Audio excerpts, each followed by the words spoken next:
Bonjour, bienvenue à Vie et Miséricorde, c'est Ursule. On est le 22 juillet 2026. Alors, je viens parler de jamais démodé. Amen. Alors, l'amour n'est jamais démodé. L'amour, c'est la base de tout, au fait. Par amour, Dieu a créé le monde. Il nous a tant aimés qu'il a sacrifié son Fils unique afin que nous puissions lui appartenir. L'amour, c'est l'instrument de mesure de notre Dieu. C'est l'instrument dont il se sert pour savoir si nous lui obéissons ou pas. L'amour, c'est à la base de tout. Amen, c'est à la base de tout. S'il y a des familles, c'est parce qu'il y a amour. Même si c'est imparfait, mais c'est au nom de l'amour qu'il y a des familles sur la terre. Les gens se marient par amour et après, la famille s'agrandit. Alors, l'amour est à la base de tout ce qu'on peut penser, imaginer, c'est-à-dire l'amour, c'est Dieu. Alléluia, c'est Dieu. C'est l'autre nom de Dieu, si on peut le dire. Maintenant, est-ce que nous aimons assez? Est-ce que nous partageons ce que le Seigneur aimerait que nous puissions avoir entre nous, c'est-à-dire le lien que le Seigneur nous recommande, c'est le lien d'amour. Jésus-Christ a dit, si vous avez de l'amour les uns pour les autres, alors tous connaîtront que vous êtes mes disciples. L'amour, c'est le sceau de Dieu. C'est la marque de Dieu. Alors, avons-nous l'amour? On peut penser que oui. Et on peut même dire oui. Mais Dieu est tellement bon que souvent, il nous met devant le fait accompli. Et nous-mêmes, nous réalisons que, tiens, dans le fond, je n'aime pas cette personne-là. Dans le fond, elle m'énerve. Dans le fond, je suis avec cette personne comme amie par intérêt. Parce qu'il est riche, parce qu'elle est riche, parce qu'il est beau, elle est belle. Alors j'ai mon intérêt. J'aurai un bon poste. Sinon, je ne sais pas qu'est-ce que j'ai à faire avec une telle personne. Ça, c'est autre chose, l'hypocrisie. Et voilà ce que le texte nous dit. 1 Jean 2, le verset 7. Bien-aimés, ce n'est pas un commandement nouveau que je vous écris, mais c'est un commandement ancien que vous avez eu dès le commencement. Alors, l'amour, c'est un commandement ancien. Moïse en a parlé. Même si sa version de l'amour n'a rien à voir avec la version de l'amour de Jésus. Moïse a apporté la loi. La Bible dit que c'était une figure des choses à venir. Et Moïse a établi la loi. Il a dit, si on te gifle là, tu dois rendre. C'était œil pour œil, dent pour dent.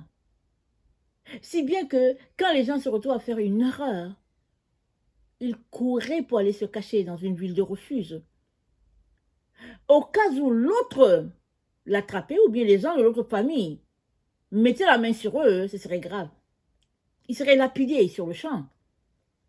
Parce que, alors tu as fait une bévue dans notre famille, allez, on a le droit de te poursuivre, de te frapper et même d'en finir avec ta vie. Dieu merci, Jésus est venu. Jésus a dit, c'est pas comme ça. Jésus a dit, si on te frappe sur la joue, donne l'autre. Jésus a dit, aime ton prochain comme toi-même.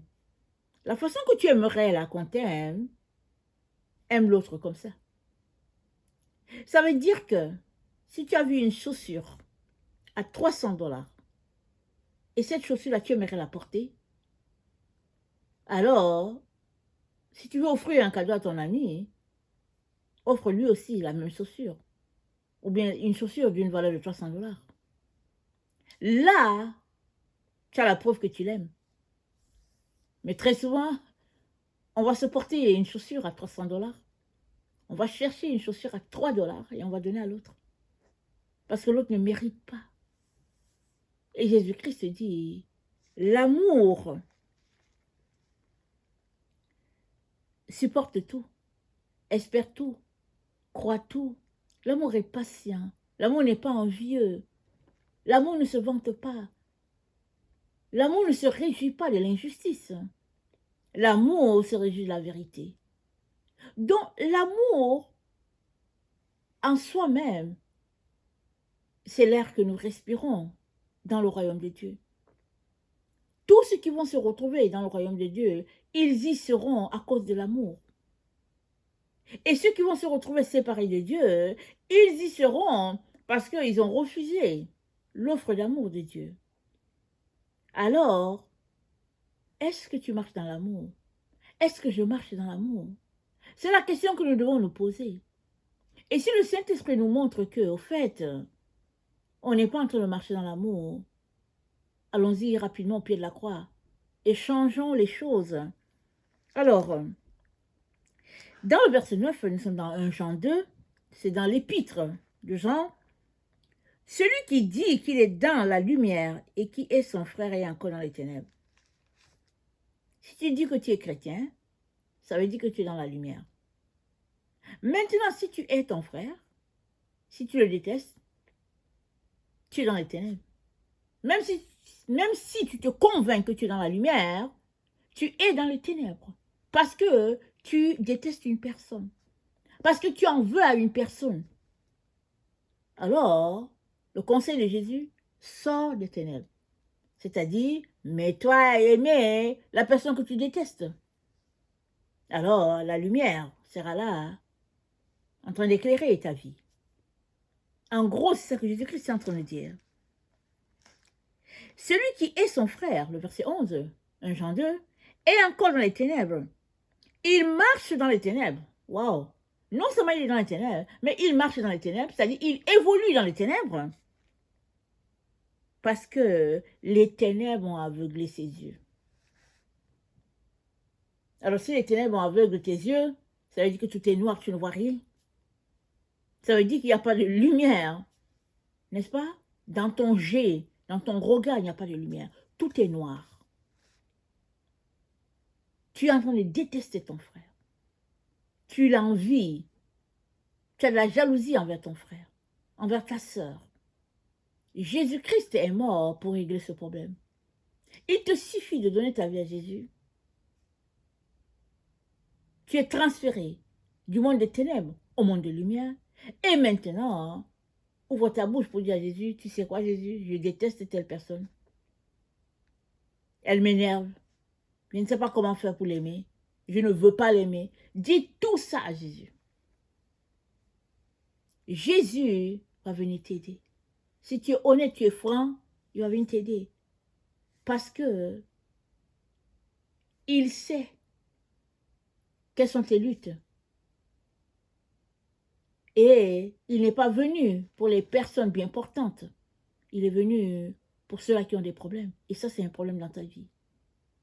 Alors, il est mort pour t'aider à aimer encore. Nous nous rappelons l'exemple de Simon-Pierre. Il a marché avec Jésus. Une belle équipe, le maître et ses disciples. Une belle dynamique dans le groupe, à part Judas qui était un peu isolé, qui s'est isolé lui-même. Et là, il est arrivé une crise. Jésus a été arrêté, saisi de peur. Simon-Pierre a dit qu'il ne connaissait pas Jésus. Voilà. Il venait de poser une action contraire à ce qu'il disait de Jésus. Lui-même, il était surpris d'avoir dit qu'il n'aimait pas Jésus. Il était surpris. Mais puisque Jésus-Christ l'aime, et que Simon ne sait pas comment faire, Jésus-Christ lui a demandé 3 fois, après sa résurrection, Simon, m'aimes-tu? Simon, m'aimes-tu? Simon, m'aimes-tu? L'amour, c'est la solution à tous nos problèmes. Si le monde s'aimait, il n'y aurait pas tout ce qui se passe sur la terre. les intrigues, les meurtres, les guerres, les complots, le mépris des uns, l'élévation d'autres, toutes ces choses sont dues au manque d'amour. Et si on décidait de s'aimer un peu plus chaque jour, si chacun prenait la décision d'aimer un peu plus aujourd'hui qu'hier, les choses changeraient. Vous savez, le seul problème qui est là, c'est que Dieu ne nous force pas. C'est à chacun de décider par lui-même d'aimer ou de continuer de marcher dans la haine. Et aujourd'hui, le Seigneur vient te proposer d'aimer. Il te propose de changer la donne. Parce que chaque fois que tu as un pincement au cœur contre ton frère, contre ta soeur, tu es en train de poser une action contraire à ce que Dieu attend de toi. Tu es en train de poser des actions qui témoignent du manque d'amour. Or, Dieu veut qu'on aime. Parce que aucune occasion de chute n'est dans celui-là qui aime. Parce qu'il marche dans la lumière. Il n'y a pas de cachotterie. Il n'y a pas de mensonge. Il n'y a pas de faire des coups bas. Parce que l'amour est transparent. L'amour est pur, l'amour est véritable. Et Dieu ne cesse de nous parler, de nous aimer. On peut trouver ça redondant. On peut dire, mais Ursule, tu en as parlé hier, tu en as parlé ce matin, tu en as parlé... Au fait, c'est la base. C'est la seule base. On peut parler de l'amour matin, midi, soir. Et on ne finira pas d'en parler. Parce que c'est la base de tout. C'est par amour que Jésus-Christ nous a sauvés. Parce que s'il comptait nos péchés, s'il regardait nos vies, il n'allait sauver personne. Mais il n'a pas regardé à ça. Il a regardé à son amour pour nous et il nous a sauvés. À cause de sa compassion. Donc, toi aussi, tu peux avoir cette compassion avec quelqu'un d'autre. Et si cela te manque, dis à Jésus, Jésus, j'ai besoin de compassion pour quelqu'un. Et souvent, le Seigneur nous met devant le fait accompli. Parce qu'on a l'impression qu'on aime tout le monde, qu'on est gentil, qu'on est super, et puis tout ça. Jusqu'au jour où Dieu nous met devant le fait accompli, et puis là, on voit que, tiens, il dit non, mais pas celui-là. Non, non, mais pas celui-là, il m'énerve, elle m'énerve. Ou bien on ronronne à l'intérieur de nous pour dire, oh non, non, Jésus, non, non, Jésus, pas, non, non, pas encore lui. Mais le Seigneur aimerait nous amener à un autre niveau. Le fait d'aimer malgré notre frustration. Il veut nous amener à laisser de côté nos émotions par rapport à quelqu'un, par rapport à quelque chose, et à marcher dans l'amour. Pensez-vous que Jésus n'avait pas d'émotions? Il en avait. Mais il a dû taire cela pour aller accomplir ce qu'il est venu faire. Il était à la croix, mais ses amis n'étaient pas là. Les disciples avaient fui. Ils pouvaient être aigris. Mais non, il a dit, Père, pardonne-leur, ils ne savent pas ce qu'ils font. Pardonne à tout le monde, ils ne savent pas ce qu'ils font. Il nous a libérés avant de rendre son souffle à Dieu. Et ça, c'est important. Parce qu'il faut aussi que tu libères les autres, que tu gardes captifs, captives. Libère toutes ces personnes-là envers qui tu es énervé. Libère-les. Parle comme Jésus pour dire, Père, pardonne-leur, ils ne savent pas ce qu'ils font. Dis au Seigneur de te donner la grâce d'aimer. Parce que c'est possible d'aimer. Même quand on est frustré, c'est possible d'aimer.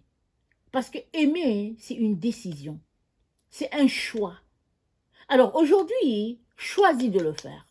Amen. Choisis d'aimer. Et les choses changeront. Amen. Que le Seigneur bénisse sa parole. Et que sa joie soit notre force. Amen. Alléluia. Amen.